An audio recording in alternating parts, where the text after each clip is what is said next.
अच्छा झुमक रे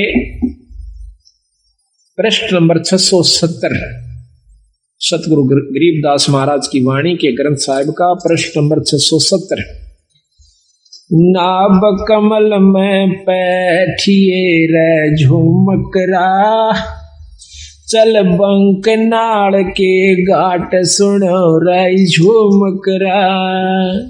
अब शरीर के अंदर प्रवेश करके उसकी सूरत को अपनी शक्ति से सतगुरु महाराज कहते हैं कि नाभ कमल में बैठिए रे झुमकरा, चल बंक नाल के घाट सुनो रे झुमकरा।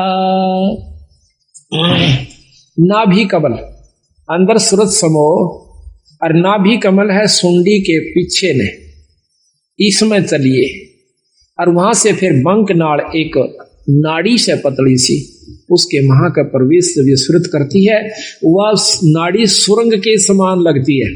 जैसे दूरबीन को उल्टी तरफ से देखा है इतनी होती है, वह कम से कम 20 फुट लंबी नजर आ कर है और बहुत चौड़ी नजर आएगी दूरबीन। हम ये लेवल मशीन होती थी हमारे महकमे में, उसको जब उल्टी तरफ देखते थे वह इतनी होती है एक बिलात की, और उल्टी तरफ से देखते तो वह कम से कम 10 फुट की उतना चौड़ा लंबा उसका विस्तार नजर आया करता था उस लेंस के कारण। इसी प्रकार जब ये आत्मा ये जीव उस बंक नाल में प्रवेश करता है तो फिर ऊपर को यानी इन हड्डी के बिल्कुल साथ साथ अंदर की तरफ रीढ़ की हड्डी जिसको मेरुदंड भी कहते हैं, इसको कड़का बांस भी कहे से, इसके साथ साथ से अंदर की तरफ चलती है। उसमें काफी बंक है, ऐसे नो मोड़ के कभी यूं भी घूम जाती है मेरुदंड के साथ से, कभी सीधी चल रही है, कभी यूं मुड़ जाती है, कभी यूं घूम रही है, इसको बंक नाल कहते हैं। ये कई प्रकार की हैं, इस हर एक शरीर की न्यारी न्यारी बंक नाल है। सूक्ष्म शरीर भी है, स्थूल शरीर की न्यारी है, सूक्ष्म शरीर की बंक नाल अलग है, कारण की अलग है, और फिर इस बंक नाल के पार जीव ने जाना हो सक। नाभि कमल में बैठिए रे झुमकरा, चल बंक नाल के घाट सुनो रे झुमकरा। इला पिंगला फेरिए रे झुमकरा, उतरो ओगट घाट सुनो रे झुमकरा। इला इला नाड़ी है बाई और पिंगला है दाई। इला पिंगला फेरिए, एक प्राणायाम करना पड़ता है जिसमें पहले इला से सांस लीजिए, फिर पिंगला में छोड़ दीजिए, फिर उल्टा ही पिंगला से वापस लीजिए, वापस फिर इला से छोड़ दीजिए। एक प्राणायाम हो गया। इसको ज्यादा करने से वो सुषुम्ना का यानी तीसरी जो नाड़ी है जहां से जैसे ये सांस गया फिर दूसरा वापस है, इनके बीच में एक और सुराख है, यानी ये नाक दोनों तरफ से जैसे अपना यहां पर बंद है, ये आगे जाकर के थोड़ा सा अंदर में घुस जाता है।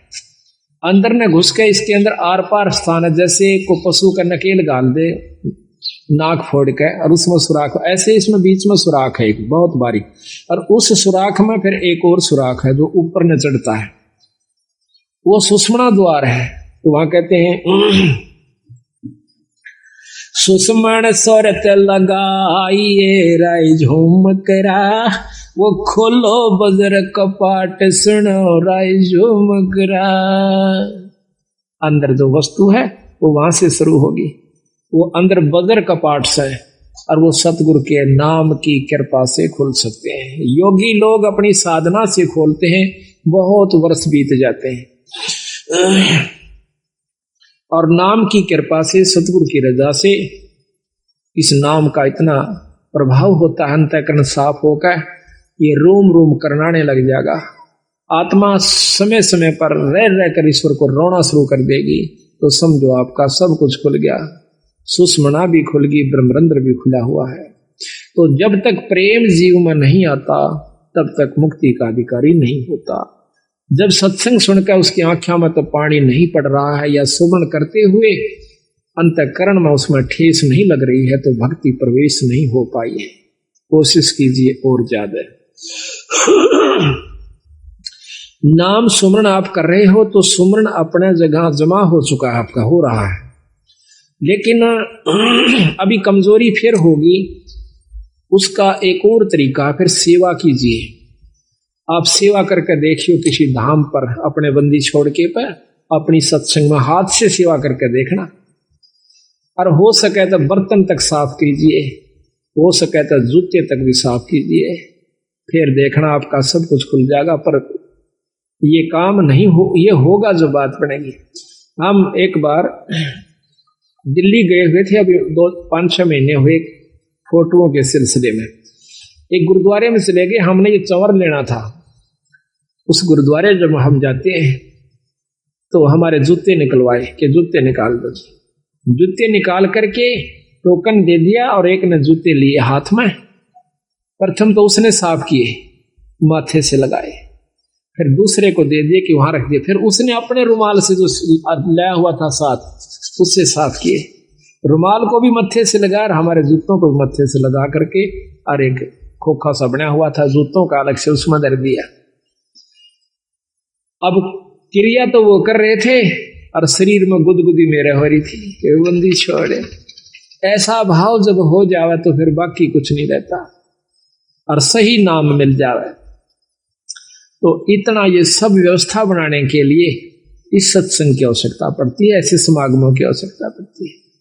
अभी तक हमने क्या देखा है कि हम कभी सत्संग में जाते नहीं, जाते हैं तो सिर्फ एक मुश्किल से अपना फॉर्मेलिटी सी करके चले आते हैं।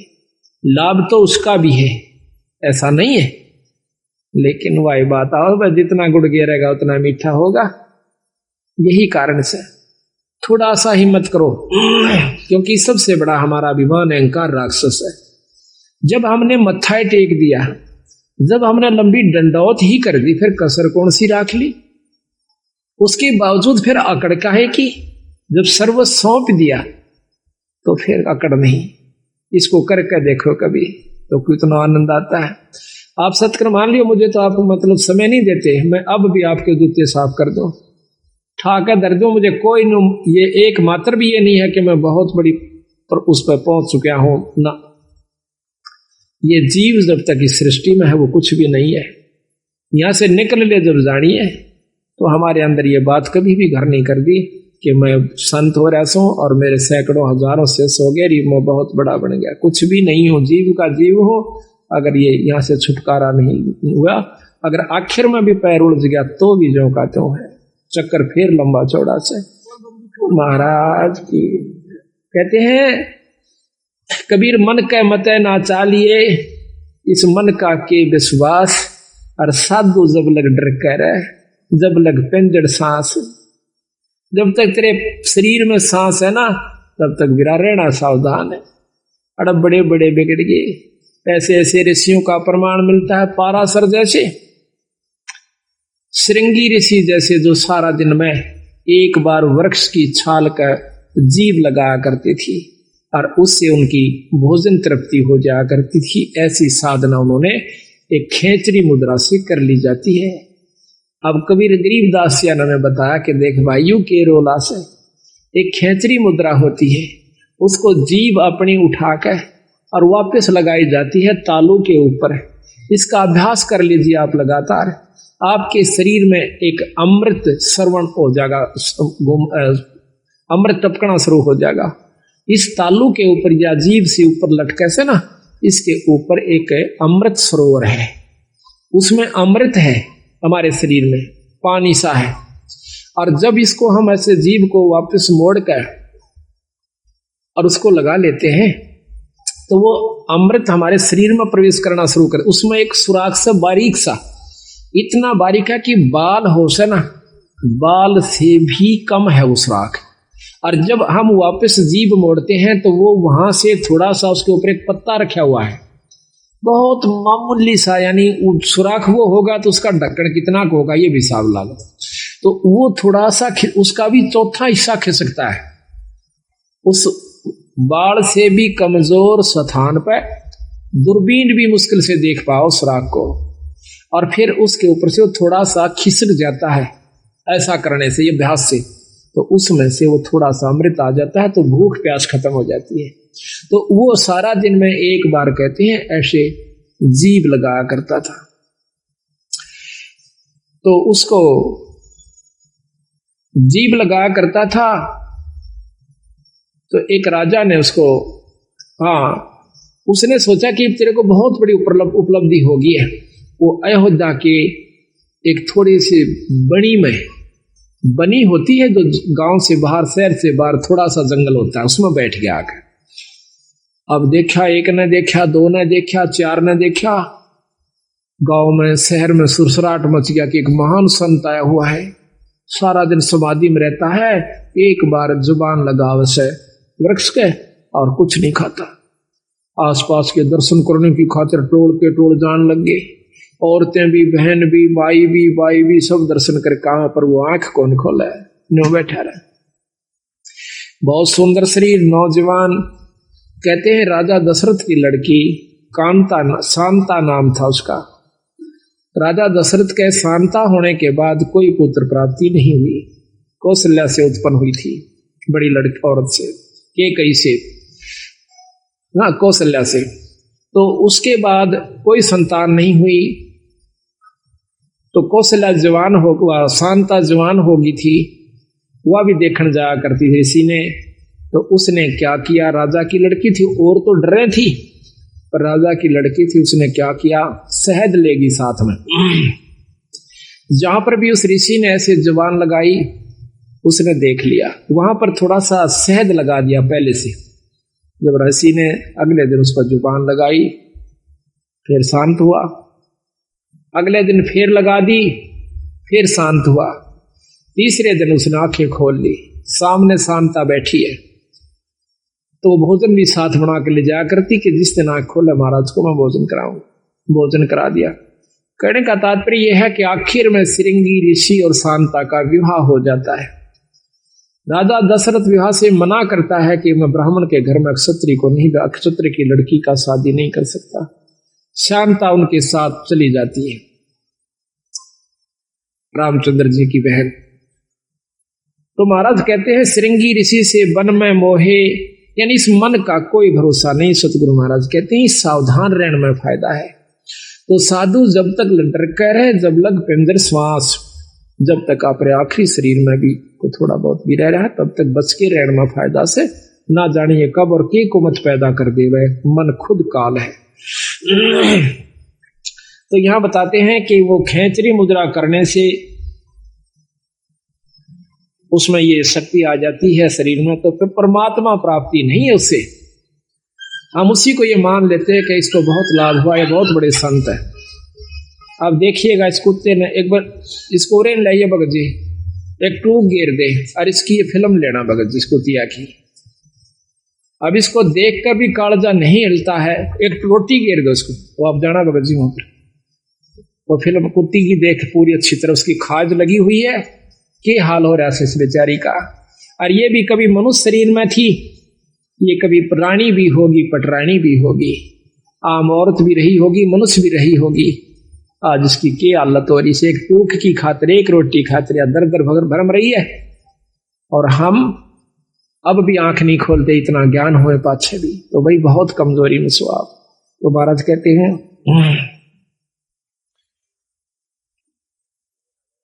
सुषमण सोरत लगाइए राय झूमकरा, वो खोलो बजर कपाट सुनो राय झूमकरा। काया नगरी जद बसे राय झूमकरा, जद घर आवे आठ सुनो राय झूमकरा। ये काया नगरी जब बसेगी, जब भगवान भजन के काबिल होगी, जब इसमें सील, संतोष, विवेक, अक्षमा, भाव, भक्ति, नम्रता, दया, ये 8 प्रकार की व्यवस्था उत्पन्न हो जाएगी, अहंकार खत्म हो जाएगा। काया नगरी जद बसे राय झूमकरा, जद घर आवे 8 सुनो राय झूमकरा। द्वादश बांध लगाइए राई झूमकरा, नक सरवर पे ध्यान सुनो राई झूमकरा। शंख पदम उजियार है रे झूमकरा, जा कोट कलास सिभान सुनो राई झूमकरा। फिर उस ईश्वरीय शक्ति का आप दर्शन कीजिए। जा दौना मरुआ फूल है राई झूमकरा, अक्ष वृक्ष स्थान सुनो राई झूमकरा। राय चमेली केवड़ा रे झूमकरा, सूरजमुखे शोभान सुनो राई झूमकरा। सुरत नरत दो अंसनी रे झूमकरा, मान सरोवर नाम सुनो रे झूमकरा। के अंदर जब आप जाओगे, अंदर ईश्वरीय शक्ति की आपको झलक होना शुरू होगी। अब कोई तो शुरू में ही प्रकाश नजर आता है, कोई भी इष्ट है, कोई भी देव है, उसका प्रकाश होता है। योगी जन या साधक जन, भगत जन, एक बार थोड़ी सी ऊपर झलक हो जाती है किसी प्रकाश की, किसी इष्ट की, तो वो सोच लेता है कि मैंने बहुत कुछ प्राप्ति होगी। तो कहते नहीं, अभी तो बहुत ऊपर जाना है। जैसे 0 के बल्लभ का भी प्रकाश होता है और 60 के बल्लभ का भी प्रकाश होता है, 100 का भी, मरकरी का भी, 1000 वाट के का भी, पर उसमें अंतर होता है। इसी प्रकार हर इष्ट में, हर परमात्मा में ब्रह्म, परब्रह्म, पूर्ण ब्रह्म, इनमें सब मंत्र बताया सतगुरु महाराज ने कि जब तक आप पूर्ण ब्रह्म से नहीं आपका संपर्क होगा, वो भक्ति नहीं मिलेगी, तब तक आप मुक्त नहीं हो सकते। लेकिन अभी तक जो ये झलक दे रहे हैं, जो झुमकरा को, राम राय को ज्ञान था 3 लोक की भक्ति का, वही बता रहे हैं। अनभय मालन ओ तेरी रे झुमकरा, फूलन सेज बिछाई सुनो राई झुमकरा। छतर सिंहासन श्वेत है रे झुमकरा, पलकों चौरा डुराई सुनो राई झुमकरा। अरस देवंगना गाँव ही रे झुमकरा, अनहद सबद घमोड़ सुनो रे झुमकरा। बिन पग का जा पंथ है रे झुमकरा, मकर तार की डोर सुनो राई झुमकरा। और कहूँ कुछ और है रे झुमकरा, बिन देही का देव सुनो रे झुमकरा। स्वर्ग रसातल में बसे रे झुमकरा, जाके कर ले सेव सुनो राई झुमकरा। 3 चरण चिंतामणि राई झुमकरा, गर्दन गरीब मरोर सुनो राई झुमकरा। इस प्रकार सतगुरु महाराज उनको बता रहे हैं कि भाई इस प्रकार आप अंतःकरण में जा, अपने अंदर में, शरीर में प्रवेश कीजिए, फिर उस ईश्वर का, ईश्वरीय शक्ति का आप लाभ लीजिए। अगर जब तक आप ये लाभ नहीं पाओगे, तब तक ऊपर की बातें तय पूर्ण लाभ प्राप्ति नहीं होगा। केवल पाठ मात्र से भी लाभ नहीं है, केवल आपको धाम पर जाने से भी लाभ नहीं होगा, केवल सत्संग मात्र कराते रहने से ही लाभ नहीं होगा, जब तक आप अपने अंतःकरण में झांक कर नहीं देखोगे। लेकिन इन सारा के बिना ये काम नहीं हो सकता। ये कार्य सारे जरूरी हैं। खेत को पहले संवारा जावा से, उसको संवार करके फिर बीज बोया जाता है। बीज बोने के बाद भी उसकी बहुत संभाल करनी पड़ती है, जब जाकर के हम उसकी पूरी परिपक्व फसल ले सकते हैं। इसी प्रकार परमात्मा के नाम पर लगने से पहले सत्संग की आवश्यकता होती है।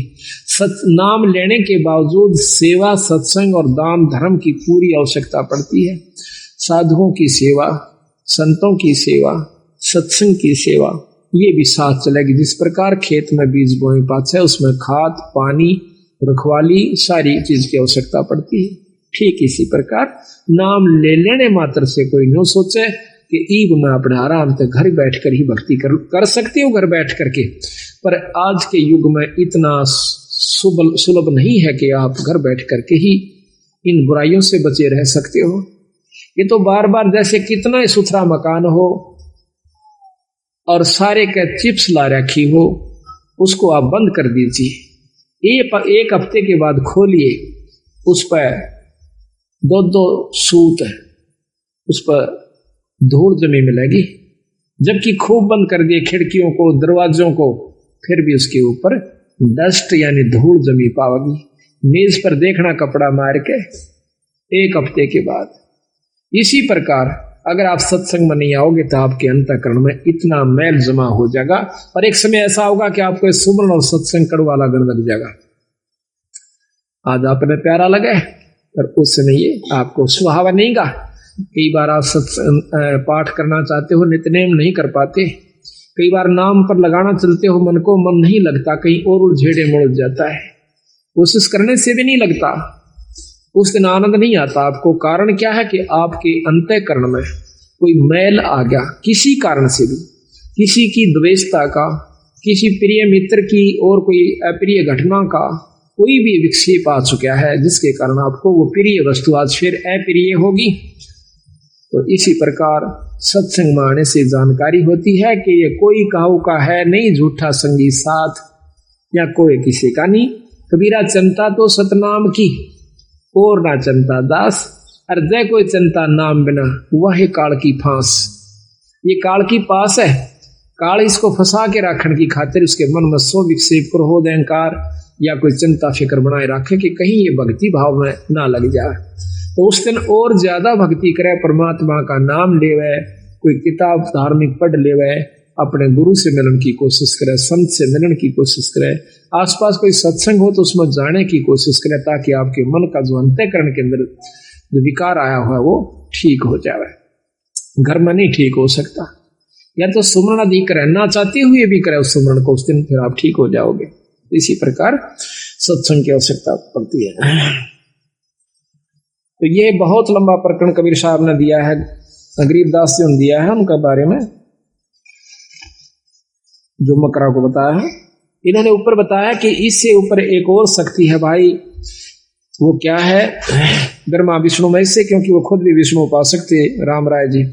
सकल वेद तो से कहूँ रे जो मकरा, सुनियो शब्द संदेश सुनो राजो मकरा।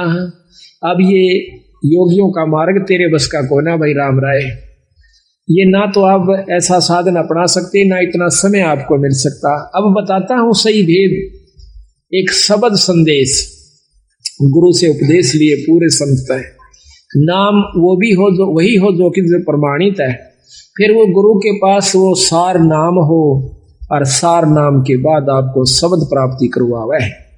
सार नाम के बाद शब्द का नंबर होगा।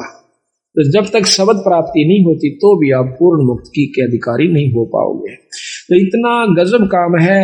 तो महाराज कहते हैं सकल भेद तो से कहूँ रे झूमकरा, तुम सुनियो संत संदेश शब्द संदेश सुनो राय झूमकरा। इनने ना दिखलाइए रे झूमकरा, कैसा है वो देश सुनो राय झूमकरा। अब बंदी छोड़ कहते हैं कि ना तो इतने समाधि यानी ये कोशिश करने की आवश्यकता प्राणायाम आदि की, मेरे शब्द में मेरे नाम में वो शक्ति आपको इन आख्यातनों का नो आंख खुली है और सूरत सतगुरु के चरणों में जा चुकी होती, इसको सहज समाधि कहते हैं। ये मेरे नाम में शक्ति है, मेरे शब्द में शक्ति है। सकल भेद तो से कहूँ राय झूमकरा, सुनियो शब्द संदेश सुनो राय झूमकरा। इनने ना दिखलाइए रे झूमकरा, कैसा है वो देश सुनो राय झूमकरा। पल नीचे पल ऊपरे रे झूमकरा, तामद नरक निहार सुनो राय झूमकरा। अजर नजर आवे नहीं रे झूमकरा, खिले अदर अदार सुनो राय झूमकरा। दैने बामे आंगणे रे झूमकरा, स्वर्ग रसातल बहन सुनो रे झूमकरा। तेरे कुटी छाजे बैठ कर झूमकरा, वो देखो राम रतन सुनो राय झूमकरा। त्रिकुटी छाज, उस त्रिकुटी का अंदर पहुंच के और फिर उस राम रतन को देखो, ईश्वरीय शक्ति को देखो। सनकादिक नारद रटे रे झूमकरा, ये रट ब्रह्मा विष्णु महेश सुनो रे झूमकरा। अब अपने उसको बताते हैं सत्पुरुष को कि जिसको ब्रह्मा विष्णु महेश भी जिसका नाम जपते हैं, उस शक्ति को, उससे संपर्क बना भाई।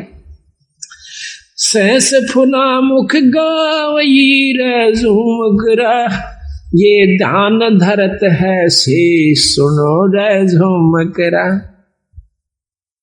एन रख रे झूमकरा, ये बगल बिदा को देख सुनो रे झूमकरा। नैनो ही में नैन रख रहे झूमकरा, नैनो में अपनी सुरत की नैन को अंदर जो अंतःकरण के नैन से मिला। दास गरीब अतोल है रे झूमकरा, अवगत पुरुष अलेख सुनो रे झूमकरा। वो पूर्ण ब्रह्म परमात्मा सतपुरुष सतलोक के अंदर है और उससे आप संपर्क करो। ऊपर क्या क्या चीज बताई महाराज ने कि सतलोक में क्या है। अदर सरोवर अदर हंस रे झूमकरा, अदर नदी परवाह सुनो रे झूमकरा। अदर नान स्नान है रे झूमकरा, अदर मछ मन राह सुनो रे झूमकरा। अदर बाग बेले बने रे झूमकरा, अदर फूल गुंजार सुनो रे झूमकरा। अदर समाधि लाई रे झूमकरा, अदर देख दीदार सुनो। और ऊपर समाधि लाइए फिर आपको क्या क्या चीज दिखाई देंगे। अदर राग रंग होते हैं रे झूमकरा, अदर रास बिलास सुनो रे झूमकरा। अदर सरा साहेब धनी रे झूमकरा, अदर चौर खैवास सुनो रे झूमकरा। अदर नगर अवगत बसे रे झूमकरा, अदर वृक्ष विस्तार सुनो रे झूमकरा। अदर सुराही फिरत है रे झूमकरा, अदर होवे जो नार सुनो रे झूमकरा। अदर पाक प्याले फिरे रे झूमकरा, अदर बसे मतवार सुनो रे झूमकरा। अदर बीज भूमि अदर रे झूमकरा, अदर तमाम जुहार सुनो रे झूमकरा। अदर गलीचे बेच रही रे झूमकरा, अदर मुजरा हो सुनो रे झूमकरा। दास गरीब अदर बसो रे झूमकरा, अदर सुरत पेरो सुनो रे झूमकरा। कहते हैं उस परमात्मा को ध्यान से देखिए और ऊपर सुरत पिरो जैसे सुई में धागा पोया करें। कितनी सावधानी से उसको करना पड़ता है। तो इस प्रकार सुरत को महाराज कहते हैं ऊपर पिरो। तो जब उस राम राय की बहुत लंबा प्रकरण से आज पौन घंटे का मार्ग बहुत न्यारे न्यारे विस्तार से सतगुरु महाराज ने इसमें दे रखा है। हर चीज के हर पहलू के ऊपर उसको बताया। फिर वो प्रश्न करता है कि महाराज कि हमने तो ब्रह्मा विष्णु महेश इन्हीं शक्तियों की जानकारी थी, लेकिन महाराज आपने तो बहुत कुछ बताया है, इसके बारे में हमें ज्ञान नहीं। तो क्या कहते हैं, भाई पूरब देश हमारे है रे झूमकरा, कोई न जाने भेव सुनो रे झूमकरा। गगन मंडल में रहते है रे झूमकरा, बिन देही का देव सुनो रे झूमकरा। अनहद जंग बजावही रे झूमकरा, है जंदा जगदीश सुनो रे झूमकरा। सिर पर सायब सत्य है रे झूमकरा, आया बिस्वे बीस सुनो रे झूमकरा। इस प्रकार महाराज ने बताया है कि वो परमात्मा सतपुरुष उस सतलोक में रहता है जिसके पढ़ने से जीव की, जिसको पाने से जीव की पूर्ण मुक्ति होती है। फिर उसने पूछा है राम राय ने कि महाराज भगवान विष्णु और भगवान शंकर, ब्रह्मा जी, माता जी, ये भी परम शक्तियां हैं। उन्होंने बताया कि हाँ शक्तियां हैं, पर भाई ये 3 लोक की परम शक्तियां हैं, ये 3 लोक के मालिक हैं, 3 लोक के अंदर ये पूर्ण समर्थ है। पर 3 लोक की जो व्यवस्था है इस ब्रह्मांड की, वो सुन लीजिए। अपने किए हुए कर्म का जीव भोग भोगता ही रहेगा, जन्म मरण भी होता रहेगा, आपकी मुक्ति नहीं हो सकती। तो राम राय कह नहीं महाराज, मुक्ति तो 4, चौथी मुक्ति 4 मुक्ति हो जाती है। तो चारों मुक्तियों का वर्णन करती है बंदी छोड़ कहते हैं कि चौथी मुक्ति के योगी जन कहाँ जाते हैं? परम चौथी मुक्ति है, वो ब्रह्मलोक में चले जाते हैं। और आप पढ़ के देखिए, इसमें शक्ति पुराण में साफ लिखा हुआ है।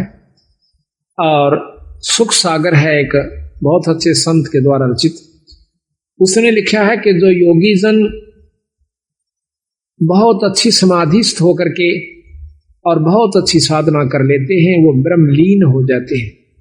ब्रह्मलीन कैसे होते हैं? ब्रह्मलोक को चले जाते हैं, जो निरंजन का लोक है, जिसको महास्वर्ग कहते हैं। उसमें अपनी की हुई कमाई को खाए के कोई 10 लाख वर्ष, कोई कई युगों तक, और चौथी युग मुक्ति ऐसे होती है जब तक ये महाप्रलय नहीं होती तब वो स्वर्ग में रहेगी वो जीवात्मा। और जब उसकी चौथी मुक्ति खत्म हो जाएगी, वो फिर जीव रूप के अंदर इस मृत मंडल में ऐसे चक्र काटेगा जिस प्रकार आज हम काट रहे हैं। तो राम राय कहने लगे महाराज इसका कोई समाधान नहीं है कि ये जीव मुक्त हो जाए। अख है भाई, पर वह कड़वी दवाई है, तुम ले नहीं सकते। है आसान पर कड़वी दवाई है। और कड़वी क्यों महाराज? कड़वी न्यू है कि तुम जिस रंग में रंग चुके हो इससे ऊपर नहीं उठ सकते। हम इन शक्तियों का आदर करते हैं, हम इन शक्तियों का यथोचित आपको लाभ व स्थान बता रहे हैं, और वही आपके शास्त्र बता रहे हैं। और फिर हम यहाँ से कति छुटकारा आपको दिवा करके और अपने लोक में ले जाओगे, सतलोक में। वो कहा महाराज सतलोक, वो सचखंड सुन्यासी, हाँ सचखंड, वो कौन सा है? कि वही विष्णु लोक सचखंड है। हाँ वो भी सचखंड है, विष्णु लोक भी सचखंड है, वो सतलोक है। लेकिन असली देखो, राजधानी तो चंडीगढ़ भी है और राजधानी दिल्ली भी है। तुमने राजधानी शब्द सुना है पर उसकी जानकारी को ना, कि राजधानी चंडीगढ़ में किस शक्ति की स्थान वास है और दिल्ली के अंदर किस शक्ति का वास है। यही मैं बताना चाहूं सो आपने कि विष्णु लोक भी सतलोक है बीरा, पर सतलोक एक और भी है जिसके सबके ऊपर जिस शक्ति का पूर्ण रूप से वास है। क्या है वो? पूर्ण ब्रह्म परमात्मा, उसके ऊपर कोई शक्ति नहीं है।